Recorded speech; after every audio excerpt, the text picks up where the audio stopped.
And the beat goes on. You don't know something. It's all about the second hour. And we say, sit dance out to the world. Yeah, man, like up yourself in the killer anyway. You know someone my special guest. And tonight we also have Ricky Fire in the building. It's going to be blazing hot. Isis, my friend, Ricky. Yeah, man, greetings. Etherton Commander being here. Greetings, DJ Flavor. The girls, them colonizer. Right, yeah, man. You'll be united, you know, with the girls, them bubble. Alright, we love that. Yeah, man, just for the one. It's been a long time for Boko Pan, you, my brethren. So tonight we're going to be talking about what was happening with your career and any new singles. Are we yet to have another album in this area, and what has been going in your social life? Yeah, you don't know, I've been up and down, you know, working, doing a few tours and few shows, spreading message to the people them. And I was also working on my DVD project with 7 exclusive and expensive music videos. Access amount of niceness, Uja Bless, No Man Case. In summer, I'm going to cure your stress when you watch Ricky Fire Pan Tress. Anytime when we look pan Empress Pookie Lips, me kiss. So last year, you know. Rastafari! We love the rhymes and the metaphors. Wicked! See, that's where everything I'm going is amazing. But of late, man, you have been headlining some stories on the social media, and those are some of the things that we really need to clarify. I don't need to say anything about it. I know it has come across you as the fireman, and definitely I know that we have to clear everything on air right now, Rich. Variko vanofaridza bepa ndiyo taipi yandakavenga kumakuwa ndiko kwanosenza vana zvekuita vanopenga tau vape basa vambopenda vawane mari yekutenga simi majournalisti asina degree vangori zvifoni zvisina bhatiri havana basa kunge chitangali vanogara ndakapusa ini zvangu ndirizi Selassie I know is the fire president, you see me? Alright, man. See, we love that. Already, we have some tracks on it. Yeah, man. So this whole issue, it didn't disturb you in a way, or it never affected you between you and the Empress, or No, man. You don't know. Ricky Fire, I'm an artist. You understand? Straight. Tazijaira, kutaurwa. Pese patafamba makamera kachka. You understand? So zvimatiri kutaurwa kusataurwa zvimwe chete. Saka aiwa atina kukacha madzwa nazvo because ka project wakatari tuito zvedu vemakamera ndobva watanga kukanda makamera. Right. Papatanga kutenderera nyaya dzimachatsi kudai izvi yanzi Ricky Fire vazobuda vachikiswa nemurungu. Ricky Fire Empress Pookie vazoenda Empress vari pasai. Empress ndikuona vari pasai. Aiwa. Majournalist asina degree. Majournalist asina degree. Aiwa aka project wakatari toita zvedu majournalist bva watanga kufambisa bepa. You understand? Yeah man.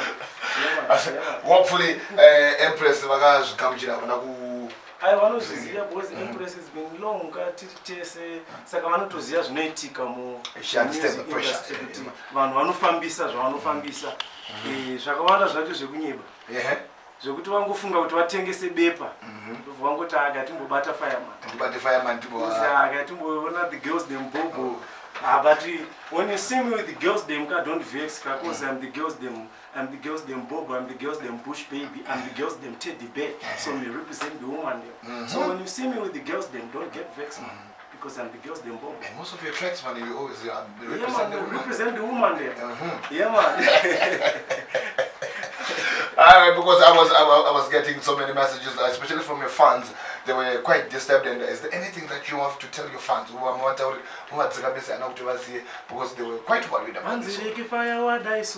Akaonekwa pachena chikakisa iso vakomana nyaya idzika musada iso kwambuya nate zvara zvasvika so nyaya dzekwamusina kusvika siya iso musakambire zvese kunge pasiya so anoziva ndini chete zvaifamba so saka ita iso siyai nyaya dzekwamusina kusvika siyai vakuhana kunaka siyai musafambise nyaka siyai patafamba pese vanoti wacha vakationa chete kamera katya vanoda kutinyudza mumvura sembatya vasingazive torarama mumvura sedatya manje tovasiya vakangoti yatya zviri zvekutaurwa hatimbotya hazvina basa kutaurwa kubasa Selassie, I know. Oh, God bless. No Marcus. Yes, my Ricky Fire. I don't forget about my Pindura. So now tell me, what's the way forward in Ricky Fire in your career? In a project, next week Thursday. All right. It's a DVD album. DVD album. 7 expensive and exclusive music videos. I think it just see the flavor preview. Achakanda makuseni mawana.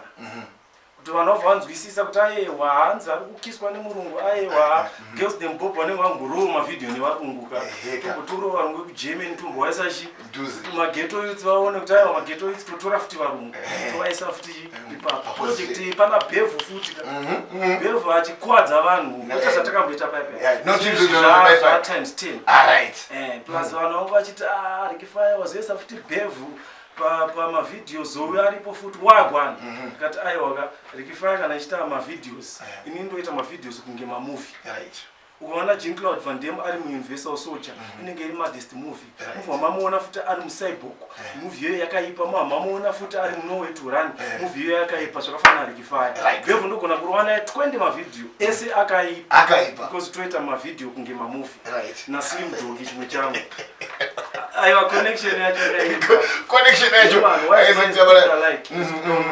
saka next week Thursday tikubudisa DVD ndendiripo ini ndichitengesa DVD mu street mu town ndikuuya nema CD dhora rako uchiona DVD rako expensive 4K chiquality chekuseri aiwa flavor ndavasira ovha wakanda page ngobona bakuti vanhu ovha vandoona kuti aiwa dzandichitaurwa idzaiwa ingano Selassie, yeah, just what I said. School map, Obama, but manager book channel. This year is good. My Obama, Ninga, that's in a change. Skill, but it's my single Ziripo. About that, we are single. You could have some woman. My 20 some ship done. Flavor, without wasting any time, man. Please, can you look for that?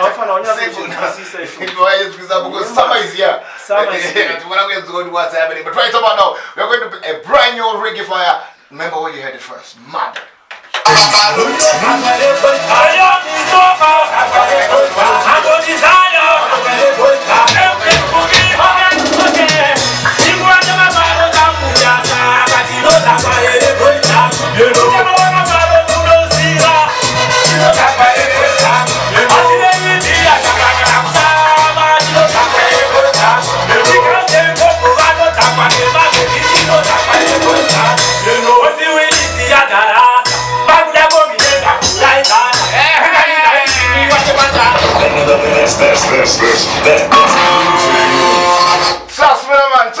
It's all about time, brand new Ricky. I don't know somebody, it's all about summer. Summer is young to try to go I know somebody remember where you headed first on CFM Stereo, my station, your station.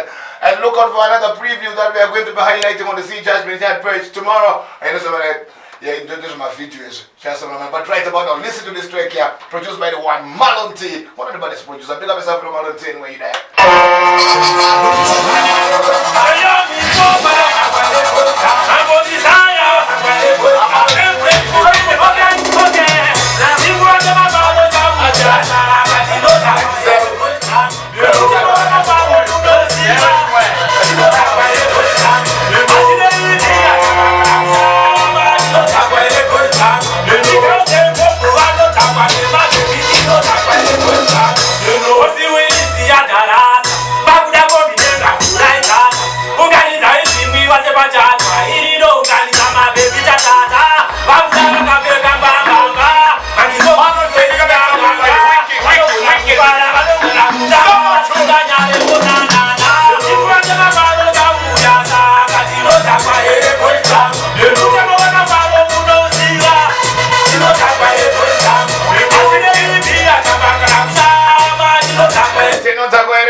Baby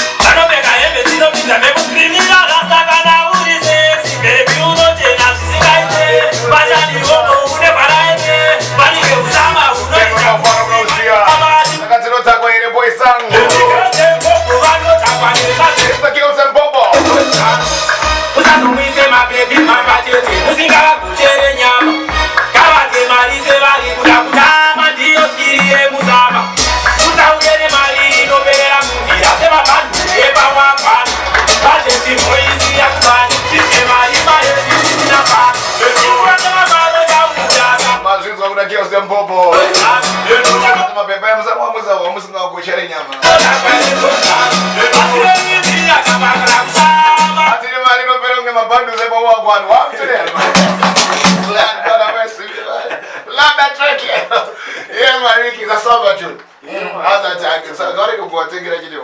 Go on, Gucci. What up, man? I don't really fire. Hey, my show doctor, my fans are going and. I just want to say to my fans, give thanks for the support from day one. You understand? I love you all. I'm just supporter Ricky Fire. Look, tender near Tigre when you. Nambe muchinditsigirira ndoramba ndichikupawo zvinotapira nezvinonaka. Aiwa chi-DVD chiri kuuya muchitarisire chinenge chakaipa. Chinenge chine moto. Saka aiwa tarisirai. Ndisati naenda zvangu ndongoti wizard. Adziya semvura yemugiza. Pakuwainisa kunanovamisa. Ndipere dhimu ndimborikisa. Hoi. The girls them bobo. Pane mbiri yekudiwa nezvimoko. Vanowainisa chero kwamutoko kana uchinzwa shoko varovere maoko. Last year, you know, Abuja bless. No markets. Yeah. Danger. Okay. Alright, man. Give that to the man. That was the first one. Ricky Fire, you know, some of the girls them bubble. I'm clarifying here. This is an anti-chinese and look out for the preview of the videos on the Sea Judgment Yard page tomorrow. I don't know, somebody it's all about everything turn up loud. And the next week, that's when we're going to have the official launch of the DVD. Yeah, so yeah. Just what I'm saying, so make it late and watch it. Watch the space. Thank you very much, Ricky Fire, for passing through the episode. It's a blessing, man. DJ Flavor. Bless up. Hey, bless up.